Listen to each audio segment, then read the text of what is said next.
Hi, this is Eric Bartsock, and today we're going to show you how to replace the agitator on your Whirlpool washer. These instructions also apply to other Whirlpool Corporation brands, including Maytag, Amana, and more.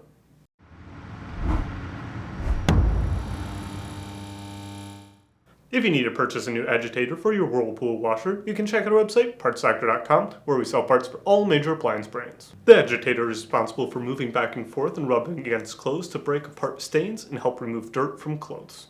If the agitator is broken or damaged, the washer may not properly clean. Open the washer's lid. Then squeeze the handle and rotate it counterclockwise while lifting to remove the agitator. If you need to purchase a new agitator, you can check out our website, partsfactor.com. We'll leave a link in the description below. You want to make sure that you are searching with the model number from the tag on your washer to make sure you are getting the correct part. To install, align the agitator to the grooves on the agitator cap and rotate it clockwise to secure it in place. Then close the washer's lid. That's it for today's video, and if you found this video helpful, make sure to leave a like and comment down below. And for more videos like this, please consider subscribing.